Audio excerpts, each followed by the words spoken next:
on stablecoins. Stablecoin, stablecoin, Stablecoin. Stablecoin, stablecoins, stablecoins, the Stablecoins. stablecoins, Stablecoin. Stablecoin. Stablecoin. Stablecoins. Stablecoin. Stablecoin. We've got stablecoins right now. Stablecoin. stablecoin, stablecoin, stablecoin, stablecoin. Stablecoin. Hopefully, once we have stablecoins behind. Victory or death! Hellscream's eyes are upon you!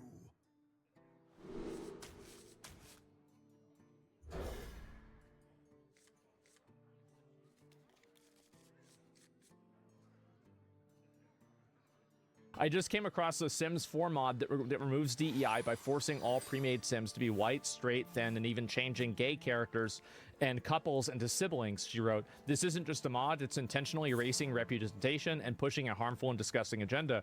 The Sims has always been about creativity, diversity, and making space for everyone to tell their story. This completely goes against that, one Sims player said. So, in my opinion, I think this is completely fine, and anybody who's mad about it is a retard. I've always thought this is very weird, how it's somehow okay for you to kill people and, like, starve your Sims to death, but God forbid you change their skin color. Like, I mean, this is Karen logic, isn't it? This is the biggest indication. I'm gonna tweet this out. This is a really great indicator that EA has too many staff and could stand another round of layoffs. Bro, they just literally laid off a studio. Check IGN. What?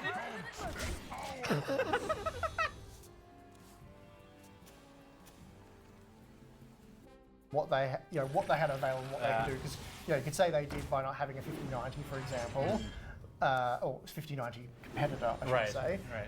That was just never going to happen. So that is what it is. So I don't think that was necessarily miscalculation on their behalf, because I'm not sure how technically viable that was and all the other things. I don't know that they could make a 5090 competitor. Yeah, so I can't comment too much on that one. Now, the important one was the 5070 series. And I was certainly very concerned that was going to go pear-shaped. We made a video, I think we made multiple videos. We may have made 3 or 4 videos pleading with AMD not to be AMD. Yeah. And I know you made a video which pretty much said all the same things we said. Not saying you copied us, but you probably did. No, I think we were all on the same page. I actually just re-uploaded your video, and then I used AI to swap us. I think it was Tim. Turn Tim into me. Yeah. So, well, it's good use of AI. But no, we're all on the same page. We said very similar things. And we were really right about our suspicions with what they were doing. So I've heard from some people that made us privy to some internal discussions that right at the last minute at CES, they actually pulled the plug on it. It was going to be, I'm not exactly sure if it was 650 or 700. Some people have said 700 they wanted to charge. Others have said 650. It was one of those two numbers. Well, that whole thing was weird, right? Because you probably got pre-briefed also on the 97s. We pre-briefed them in the end. Yeah, so the way, a lot of times the way it works is for big keynotes at events, typically the big silicon companies will do a pre-briefing. Here's the slides we're going to show. The benefit of that is everyone has more time to sit down and actually read it and think about it and not just race each other to publish something that's kind of halfway put together. But what was interesting with that one was I remember publishing the video and there were a lot of comments like, Andy didn't announce the 9070s. Yeah, and it was almost to the effect of like all these guys doing news, they got something wrong. They were talking about 9070s, they didn't say 9070 on stage. Yeah. So it's really weird because they yanked it at the last minute. So yeah, the plan was to go for at least $650, somewhere between there and $700 US. There was thankfully one AMD employee I've heard that had been paying attention, not just to our reviews, but general online sentiment, I'd say. I said, look, we can't just knock $50 to $100 off. We've done that previously and it hasn't worked. And so they decided to play the game. So they did the whole $600 US MSRP, which is not what they wanted to charge. They wanted at least $50 to $100 more than that. But they played the game and they subsidized the initial wave of cards. And I do think, certainly towards the end of this year, I've heard supply's going to ramp up quite a bit and you'll get the Super Series coming in. So I think that's when we'll hit MSRP pricing and maybe even for the first time dip below that, which is, I know it's a big call. But I think that side of things will improve towards the end of the year. But now I've seen some people say, well, clearly, Gamers Nexus or Harbour Unboxed were wrong because they've said they can't charge, more 650. Like it's not going to sell well. It's going to be meh, not really recommended, and it's going to tank and just be another AMD Radeon fail. But they're selling for more than that, so clearly you're wrong. Sure, yeah. And I spoke to some, I can't say who I spoke to. I spoke to some people about this, and basically what's happened is what we expected to happen. So they've debated us somewhat with the price. Yeah, but not in the good direction. Not in the good direction. Opposite to what they normally claim to be doing. Yeah. But it got positive reviews. It looked like they were, being the saviors in a way. A lot of online hype. It wasn't just with reviewers. I think reviewers were probably a bit more cautious than anything. Yeah. I know we cautioned people about the price, but it doesn't matter what we say. There's the $600 US MSRP.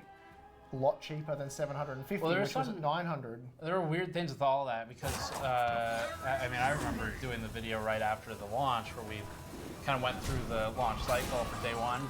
And starting the video with like small, scrappy savior of gaming, startup AMD. Launch day for the RX 9070 series came and went for small, scrappy savior of gaming AMD, pulling itself up by its $163 billion bootstraps.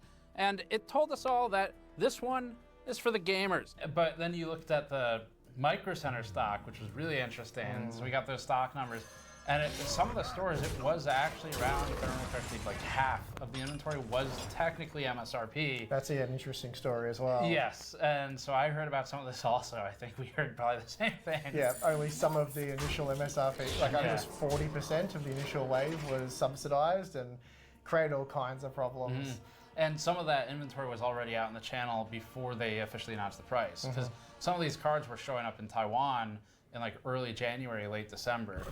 And that was obviously well before we got the $600 mark price. So the effect there is reviews are largely positive. I think they really were all positive. People are really excited because all they're seeing is $600 US and the competing parts are $900 US. So it's a massive price difference. And it is legitimized at the start. Like people are actually getting them for that price. So in your head, it's $600. Like I can get one. But now demand's so extreme. So, look, I'll pay $650. I'll pay $700 because it's still way cheaper than the alternative. So they just keep selling and people keep getting sucked into buying them at the higher price. So by playing the game, AMD has finally had a win. Is it a shallow victory? No, I don't think so. Look, I don't want to seem like I'm standing here going, good job AMD, fake MSRPs are the way forward, good job. Like, I'm not happy about them. Yeah. But at the same time, when your competitor is so overwhelming and they're doing that tactic. It's also fake MSRPs. And they've tried sort of being more, I think people will agree, previous generations, AMD has been more honest with their pricing. It's been more accurate. The pricing just hasn't been great to begin with. Right. And because they're only, 10% or whatever, 15% cheaper than GeForce, you and I end up basically saying, you can sort of go either way, but you're missing out on these features and they're probably worth paying a premium for. But in this instance, we did get better ray tracing and FSR4 and stuff, so that really sweetened the deal on top of the attractive pricing.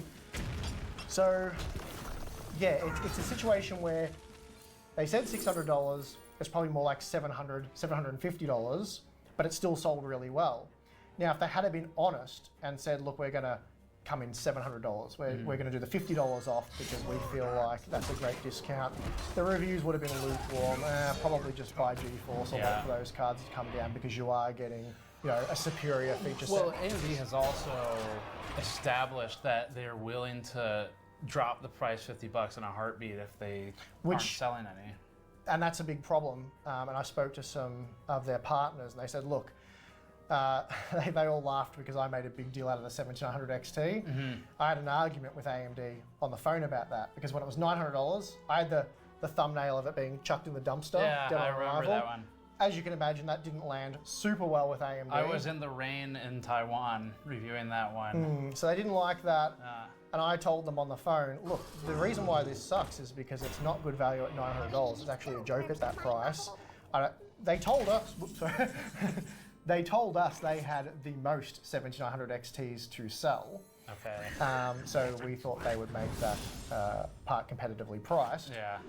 And anyway, I told them on the phone, look, the frustrating thing about this is we've given it a negative review and I can guarantee you in 1 to 2 months, it's going to be 700, 700. And it was. It might have been more like 3 in the US, but yeah, it dropped to 700. I think I said 750 to them, and my contact, who I do get along well with, but he was annoyed at the time, he said, you know what, I'm putting that in my calendar, and we'll see who's right here. We made some sort of bet, I don't know.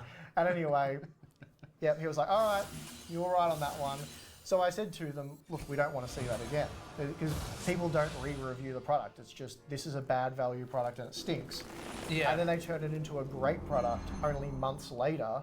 And it's really frustrating because we bought the Hellhound, the Power Color Hellhound, for, I want to say it was like $720 at its lowest. And that was within months of launch. It was actually really exciting at that price, at that time. And so we did the revisit, you know, okay, we like it now. But then the frustrating thing, as an outsider to AMD, you're looking at like, you know, you guys,